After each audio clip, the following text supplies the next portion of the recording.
Noong nakaraang linggo, nakatanggap ako ng mensahe na hindi ko malimutan. Si Nena, 58 taong gulang mula Cebu City, ang sumulat sa akin. Ganito ang sinabi niya: Doktor, ang asawa ko ay nagkaroon ng stroke 4 na buwan na ang nakalipas. Salamat sa Diyos, nabuhay siya, pero kalahati ng katawan niya ay nanghina. Ang pinakamasakit sa akin, doktor, ay ang asawa ko ay ginagawa niya ang lahat ng tama. Hindi siya naninigarilyo. Naglalakad siya tuwing umaga. Kontrolado ang kanyang kolesterol at kahit ganoon, isang gabi, bumangon siya para sa banyo at hindi na siya nakalakad. Ano ang hindi namin nalaman? Ano ang nagawa namin ng mali? Kasi pakiramdam ko, ginawa namin ang lahat ng tama at hindi pa rin sapat.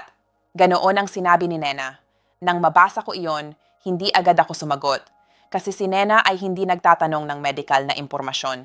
Naghahanap siya ng paliwanag. Naghahanap siya ng sagot kung bakit ang asawa niya na nag-iingat, na naglalakad, na hindi naninigarilyo ay nagkaroon ng clot na pumunta sa kanyang utak isang ordinaryong gabi lang. At ang paliwanag na iyon, mayroon ito. Ang nangyari sa asawa ni Nena ay hindi malas. Hindi ito genetics na hindi mapigilan. Ito ay isang bagay na nangyayari sa gabi habang natutulog at walang nagbabala sa kanya. At ngayon, ipapaliwanag ko sa iyo ng eksakto kung ano iyon.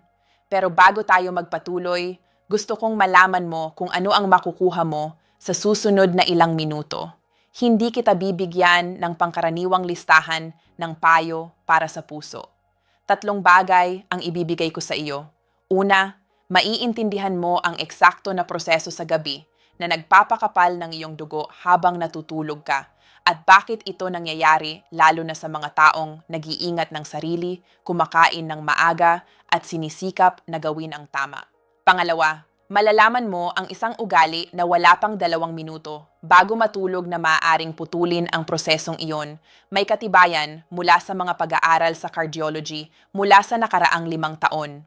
Pangatlo, bibigyan kita ng 3 hakbang na ritual na maaari mong simulan ngayong gabi. Walang bibilhin, walang pagbabago sa dieta, walang bagong suplemento, 3 bagay lang. Isang mekanismo, isang solusyon, isang ritual, at lahat ay nagsisimula sa pag-unawa sa kung ano ang nangyayari sa iyong dugo sa pagitan ng 3:00 at 6:00 ng umaga. Ako si Dr. Elena Santos at ngayon, pag-usapan natin ang hindi ka sinabihan ng sinuman. Bago tayo magpatuloy, ipaalam sa akin sa mga komento kung saan ka nanonood ngayon. Kahit saan ka man sa Pilipinas, isulat mo ang iyong lungsod sa ibaba. Gusto kong malaman kung saan nanggagaling ang mga taong bahagi ng komunidad na ito. Isulat mo na at magpatuloy tayo. Ngayon, pumunta tayo sa puso ng lahat. Bakit nagiging makapal ang dugo sa gabi? At bakit ito lalo na nakakaapekto sa mga taong higit sa 50 taong gulang? Ang sagot ay nasa 3 puwersa. 3 puwersa na gumagana ng tahimik habang natutulog ka. Magkasama silang gumagana, nagpapalaki ng isa't isa, at maaari silang mapigilan kung alam mo kung paano. Ang unang puwersa ay ang tahimik na pag-dehydrate. Ito ang pinakasimple na intindihin pero ang pinakamalimit na hindi pinapansin. Habang natutulog ka, hindi ka umiinom ng tubig. Obvious, di ba? Pero ang hindi obvious ay kung magkano ang tubig na nawawala sa iyong katawan sa loob ng 7 o 8 oras na iyon. Sa pamamagitan ng paghinga, ng kaunting pawis, ng mga prosesong hindi tumitigil sa loob ng katawan, ang iyong katawan ay maaaring mawalan ng 400 hanggang 700 mililitro ng tubig sa isang gabi lang. Halos 3 kapat ng 1 litro. Isipin mo ang isang pitsel ng tubig sa iyong hapagkainan. Tapos isipin na bawat gabi habang natutulog ka, dahan-dahan itong naubos at hindi mo ito mapupuno hanggang kinaumagahan. Ano ang nangyayari sa iyong dugo kapag bumaba ang tubig sa katawan? Nag-concentrate ito, nagiging mas makapal. Ang mga pulang selula ng dugo na karaniwang lumulutang ng magkakahiwalay ay nagsisimulang magsiksikan, parang ilog na nagsisimulang matuyo. Bumababa ang tubig, tumataas ang putik, at nagiging mabagal ang daloy. Iyon ang nangyayari sa iyong mga ugat sa pagitan ng 3:00 at 6:00 ng umaga bawat gabi. At narito ang mahalaga. Ang problemang ito ay mas malala sa mga taong kumakain ng maaga at hindi na umiinom ng kahit ano pagkatapon kasi sa pagsubok na gawin ang tama, hindi kumain ng huli, hindi bumangon para sa banyo, natutulog sila na may kulang na tubig sa katawan. Maganda ang intensyon pero hindi maganda ang resulta. Ang ikalawang puwersa ay ang pag-akyat ng coagulation sa umaga. Ang iyong katawan ay may panloob na orasan na nag-aayos ng halos lahat ng nangyayari sa iyong mga organo. Tinatawag itong circadian rhythm at isa sa mga bagay na inaayos nito ay kung gaano kabilis namumuong ang dugo. Sa gabi, lalo na sa pagitan ng alas 4 at alas 6 ng umaga, ang iyong katawan ay pumapasok sa isang natural na estado ng hypercoagulability. Ano ang ibig sabihin yon? Ang iyong dugo ay chemically na handa na mag-clot ng mas mabilis kaysa karaniwan. Bakit ganoon? Kasi noon pa man, ang umaga ay ang pinakamapanganib na oras. Ang mga sinaunang tao ay lumabas para mangaso, nakalantad sa mga panganib at naguguratan. Natuto ang katawan na maghanda para sa mabilis na pagsasara ng sugat sa mga oras na yon. Kaya bawat madaling araw, ang iyong atay ay gumagawa ng mas maraming fibrinogen, isang protina na nagbubuo ng mga clot. Ang iyong mga platelet ay nagiging mas malagkit. Ang iyong sistema ng coagulation ay nasa pinakamataas na alerto, hindi ito depekto. Ito ay mekanismo ng survival, pero narito ang problema. Kung ang iyong dugo ay makapal na dahil sa tahimik na dehydration ng unang puwersa, at ngayon ay ino-activate pa ng iyong katawan ang mga mekanismo ng coagulation, mayroon kang mapanganib na kombinasyon. Parang may nabuhos na gasolina at siniga ang posporo. Wala sa dalawa ang mapanganib mag-isa, pero magkasama, maaari silang magsimula ng sunog. Ang ikatlong puwersa ay ang matagal na hindi gumagalaw. Kapag gising ka, kahit nakaupo ka lang, gumagalaw ang iyong mga kalamnan. Nagbabago ng posisyon, tinatawid ang mga binti, bumabangon para sa banyo, lumalakad sa kusina. Ang maliliit na galaw na iyon ay nagpa-activate ng mga pump ng kalamnan sa iyong mga binti na tumutulong na itulak ang dugo pabalik sa puso.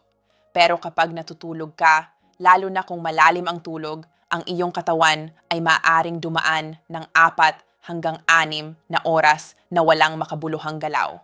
Inat sa loob ng mga oras na yon, ang dugo sa iyong mga binti ay nagsisimulang lumabas ng mabagal, nag-i-stagnate, nag-iipon, at sa stagnation na iyon, ang mga sangkap ng dugo ay may mas maraming oras para magsimulang mag-group. Isipin mo ang isang ilog na may tuloy-tuloy na daloy. Hindi nag-i-stagnate ang tubig, patuloy itong gumagalaw. Ngayon isipin mo ang isang lawa na walang agos. Ang tubig na tahimik ay nag-iipon ng dumi, nagiging malabo, nagsisimulang magbago. Iyon ang nangyayari sa iyong mga ugat sa gabi. At kung sa oras na iyon ay makapal na ang iyong dugo dahil sa dehydration at nasa pinakamataas na alerto ang iyong coagulation, nagtatagpo ang tatlong puwersa at nag-i-multiply ang panganib. Ngayon, ano ang maling ginagawa ng karamihan sa pagsubok na protektahan ang kanilang sarili? Umiinom ng aspirin. Libo-libo sa mga taong higit sa 50 taong gulang ang umiinom ng aspirin bawat gabi na iniisip na ito ay nagpoprotekta sa kanila mula sa stroke. At sa maraming taon, iyon ang standard na rekomendasyon. Pero ang pinakabagong ebidensya ay dramatikong nagbago. Isang pag-aaral na nailathala noong 2018 sa New England Journal of Medicine ay sinundan ang higit sa 19,000 mga matatanda na higit sa 65 taong gulang sa loob ng halos 5 taon. Ang konklusyon, ang pang-araw-araw na aspirin sa mga taong walang nakaraang cardiovascular disease ay hindi makabuluhang nagbabawas ng panganib ng stroke, pero nagdaragdag ng panganib ng internal bleeding. Sa madaling salita, para sa maraming tao, ang aspirin ay hindi lamang hindi tumutulong, maaari pa itong makasama. At habang nangyayari iyon, ang tunay na problema sa gabi, ang dehydration, ang immobilidad, ang pag-akyat ng coagulation, ay patuloy na nangyayari bawat gabi nang walang nakakaalam. Kaya ano ang talagang gumagana? Ang solusyon ay mas simple kaysa sa iyong inaakala. at hindi ito nangangailangan ng kahit anong gamot o suplemento. Ang solusyon ay ang strategic na pag-inom ng tubig sa gabi. Hindi ako nagsasalita ng pag-inom ng mas maraming tubig sa buong araw. Alam mo na yon. Nagsasalita ako ng isang bagay na napaka-espesipiko, ang eksakto na oras na inumin mo ang huling baso ng tubig bago matulog at ang eksakto na dami na kailangan mo. Ang lohika ay diretsyo. Kung ang iyong katawan ay mawawalan ng 500 mililitro ng tubig sa gabi, kailangan mong pumasok sa tulog na may sapat na reserba. Pero narito ang problema. Kung marami kang ininom na tubig bago matulog, gagising ka para umihi ng alas 2, alas 4, alas 5 ng umaga. At bawat beses nagigising ka, maaantala ang malalim na tulog. Kaya ano ang tamang balanse? Ang ebidensya ay nagmumungkahi na ang optimal na oras ay sa pagitan ng 60 at 90 minuto bago matulog. Sa oras na iyon, uminom ka ng 200 hanggang 250 mililitro ng tubig. Isang baso lang, hindi hihigit. Binibigyan nito ang iyong katawan ng oras para iproseso ang likido, para mapuno ang pantog, para mapamahagi ang hydration sa mga tissue. Hindi 1 litro, hindi kalahating litro, isang strategic na baso sa tamang oras. Ngayon, hayaan mo akong ipaliwanag kung paano ang simpleng ugaling ito ay kumikilos sa bawat isa sa 3 puwersa. Para sa unang puwersa, ang tahimik na dehydrasyon, ang koneksyon ay diretsyo. Ang baso ng tubig na ininom mo ng 90 minuto bago matulog ay lumilikha ng reserba ng hydration na gagamitin ng iyong katawan sa mga oras ng tulog. Kapag dumating ang madaling araw, ang iyong dugo ay hindi magiging masyadong makapal kasi pumasok ka sa tulog na may sapat na likido. Para sa ikalawang puwersa, ang pag-akyat ng coagulation, kapag mas na-thinned ang dugo, mas mahirap para sa mga coagulation factor na mahanap ang isa't isa at bumuo ng clot.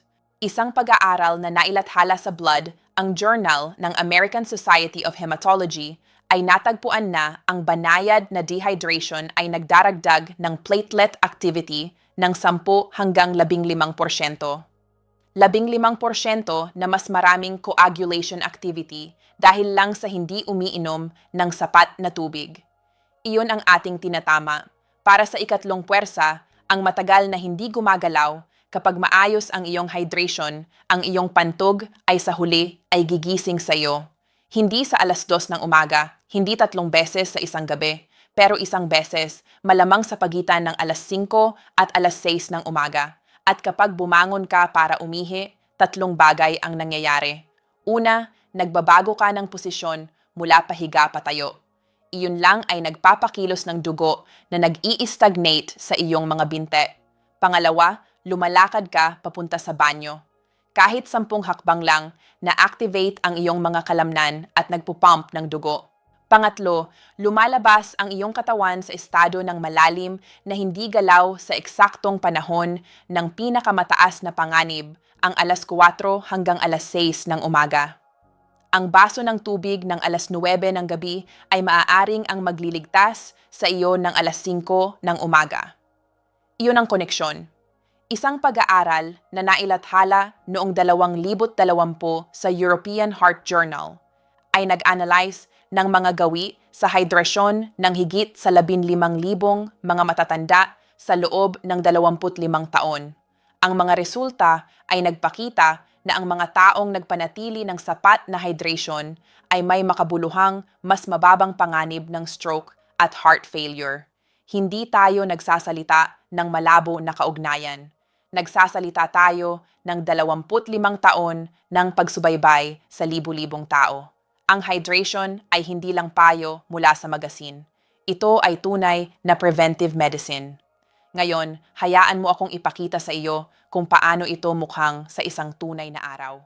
Sa alas 7 ng umaga pagkagising, bago bumangon mula sa kama, bago ang kape, bago tingnan ang telepono, uminom ng baso ng tubig na iniwan mo sa iyong bedside table noong nakaraang gabi. Ang basong ito ay nagtatatapos ng liquid fast ng gabi at agad na nire-rehydrate ang dugo. Sa alas 8 ng umaga, kasama ang almusal, kumain ng normal. Kung umiinom ka ng kape, uminom. Hindi mo kailangang alisin ang kape. Siguraduhin mo lang na hindi ito ang tanging pinagkukunan mo ng likido sa umaga. Sa tanghali, bago kumain ng tanghalian, uminom ng isang baso ng tubig ng 15 minuto bago kumain. Nag-hydrate ito at nagpapabuti pa ng digestion. Sa 3:00 ng hapon, isa pang baso ng tubig. Ito ang pinakamalimit na nakakalimutan. Ilagay ito bilang alarm sa iyong telepono kung kinakailangan. Sa 8:30 ng gabi, ang strategic na baso. Ito ang baso na pinakamahalaga. Sa pagitan ng 60 at 70 minuto bago matulog, 200 hanggang 250 mililitro, hindi hihigit. Pagkatapos ng basong ito, kung nauuhaw ka, maaari kang uminom ng maliliit na higop, pero hindi na isang buong baso. Sa 9 ng gabi, huling pagpunta sa banyo bago matulog. Binabawasan nito ang posibilidad na magising ng masyadong maaga. Sa 10 ng gabi, matulog na may tamang hydration na nasa iyong sistema. Yun lang. Wala kang inalis sa iyong dieta. Wala kang idinagdag na suplemento. Nagdagdag ka lang ng istruktura sa isang bagay na ginagawa mo, na uminom ng tubig. Sabihin mo sa akin sa mga komento, ang format ng buong araw na ito ay nakakatulong ba sa iyo? Gusto mo bang gamitin ko ito sa ibang mga video? Isulat mo sa ibaba. Ngayon kailangan kitang bigyan ng babala tungkol sa 3 pagkakamali na maaaring mawala ang lahat ng natutunan mo. Ang unang pagkakamali ay ang ihinto ang lahat ng likido pagkatapos ng 6:00 ng hapon.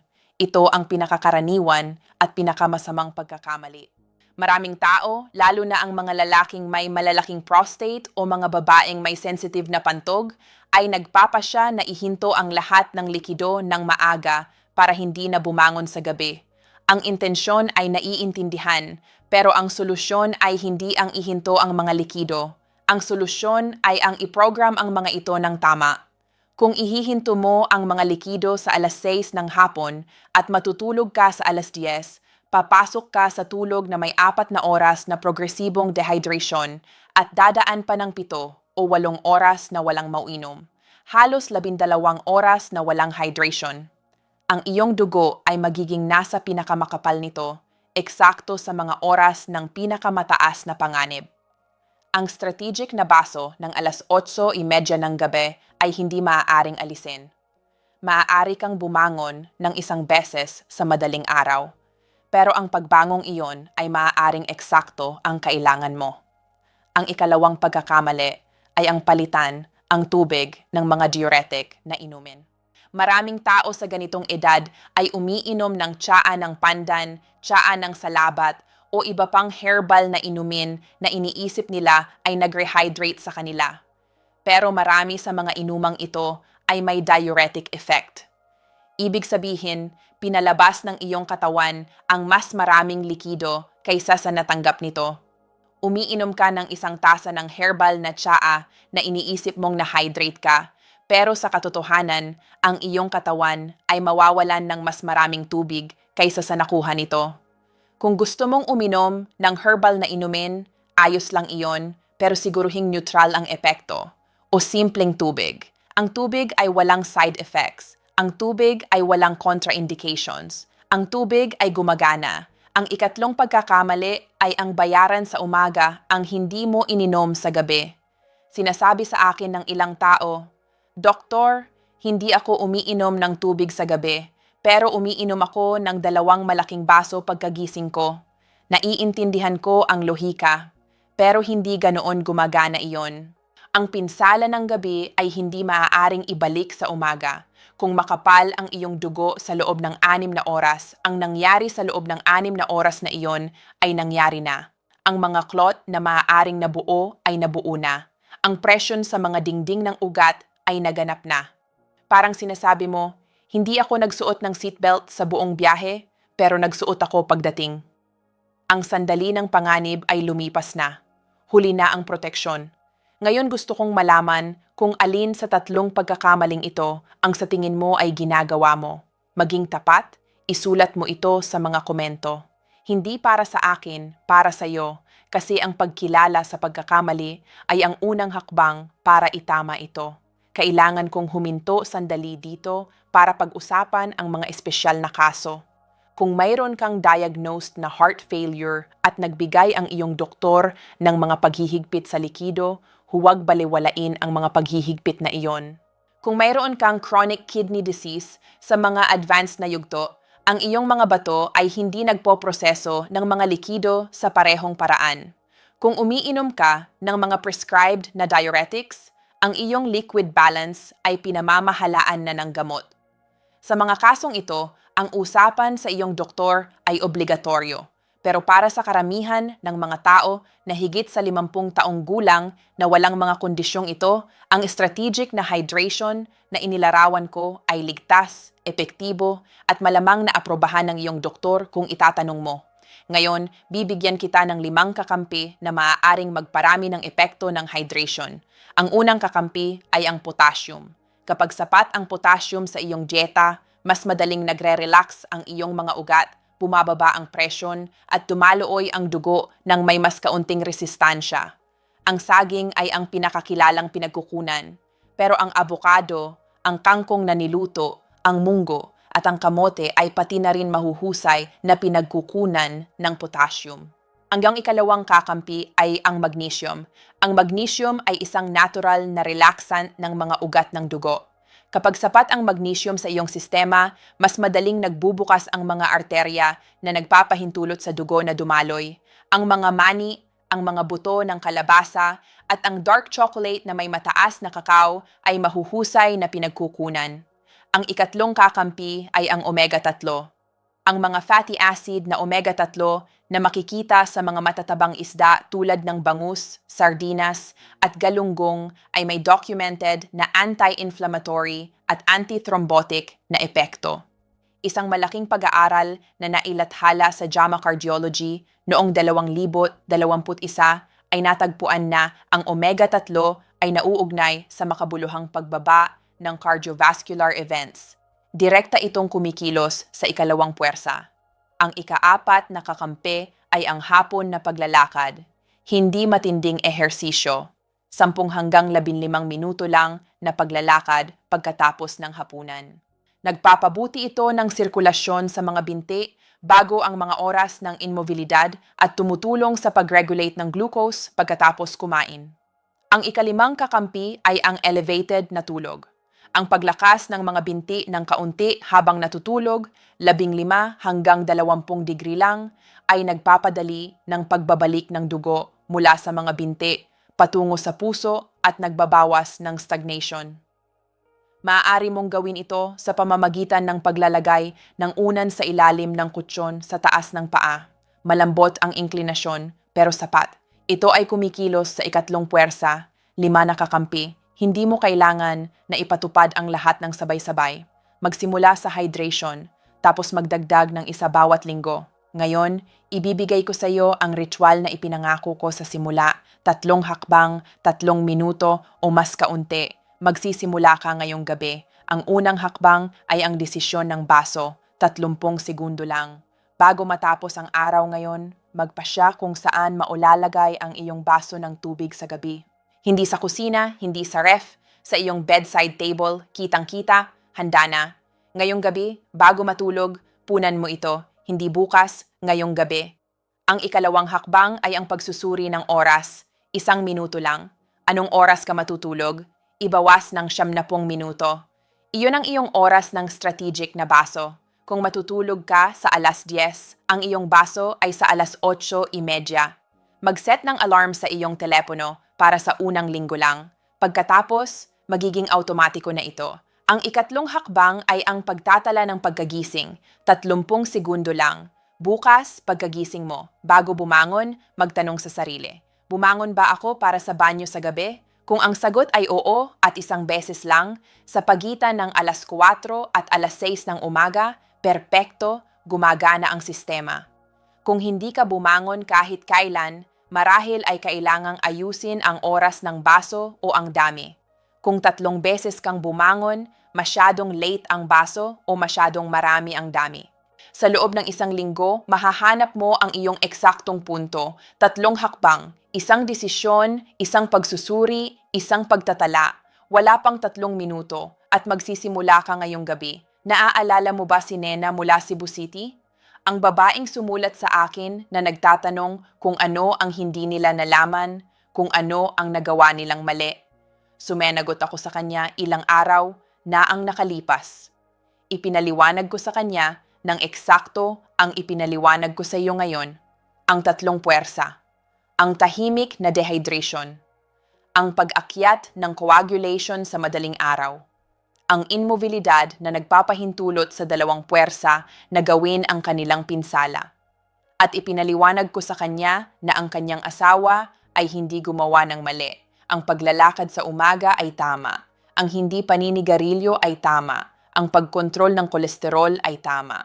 Pero may isang nawawalang piraso, isang piraso na hindi ipinaliwanag ng sinuman, isang piraso na nangyayari sa mga oras na walang doktor na nagmamasid, walang blood test, kung saan ang katawan ay nag-iisa sa sarili nitong mga mekanismo. Sumagot si Nena kahapon. Sinabi niya, "Doktor, hindi nito na ibabalik ang asawa ko kung paano siya noon, pero ibinalik nito sa akin ang isang bagay na nawala ko, pag-unawa. Ngayon, alam ko na kung ano ang nangyari, at ngayon alam ko na kung ano ang dapat gawin ng iba. Naglagay na rin ako ng baso sa aking bedside table kasi higit sa 50 taon na rin ako at gusto ko ring magising bukas." Iyon ang isinulat ni Nena, at gusto ko ring masabi mo ang parehong bagay, na ngayon ay naiintindihan mo na ngayon ay alam mo na kung ano ang nangyayari, at na ngayon ay may magagawa ka. Hindi kita hinihiling na baguhin ang iyong buhay. Hindi kita hinihiling na magsimula ng bagong dieta.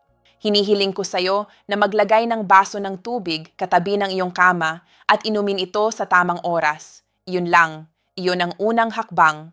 At ang mga unang hakbang ay hindi pakiramdam na revolusyon. Pakiramdam sila na maliliit na desisyon na inuulit bawat gabi at tahimik na nagbabago ng iyong panganib, ng iyong kinabukasan. Hindi ka lumalaban sa iyong katawan. Natututo kang makipagtulungan dito. Hindi ka nagtatama ng pagkabigo. Pinupuno mo ang isang espasyo na hindi ipinakita ng sino man sa iyo. At iyon ay hindi kahinaan. Iyon ay karunungan. Kung ang video na ito ay nagbigay sa iyo ng isang bagay na hindi mo alam dati, i-like mo ito. Hindi para sa algorithm, para sa ibang tao sa iyong sitwasyon ay mahanap ang impormasyong ito. Kung kilala mo ang isang taong higit sa 50 taong gulang na nag-iingat ng sarili, naglalakad, sinusubukang gawin ang tama, pero hindi pa nakarinig tungkol sa nangyayari sa dugo sa gabi, ipadala mo sa kanila ang video na ito. Huwag bukas, ngayon na. Kasi ang nangyayari sa gabi ay hindi naghihintay. Sa mga komento, gusto kong isulat mo ang salitang hidrasyon. Iyon lang. Ang salitang iyon ay nagsasabi sa akin na nakarating ka hanggang dito, na nakinig ka sa lahat, at handa ka nang simulan ang ritual ngayong gabi. At kung gusto mong humakbang pa ng higit, sabihin sa akin kung alin sa 3 puwersa ang sa tingin mo ay pinaka-nakakaapekto sa'yo. Ang tahimik na dehydration, ang pag-akyat ng coagulation, o ang matagal na immobilidad? Isulat mo sa ibaba. Magkita-kita tayo sa susunod na video. At tandaan, ang dugo ay hindi nagiging makapal dahil sa ginawa mong mali. Nagiging makapal ito dahil sa hindi mo ginawa sa maling sandali. Ang tamang sandali ay nagsisimula ngayong gabi. Uminom ng tubig, magpahinga, at bukas ay mag-uusap tayo.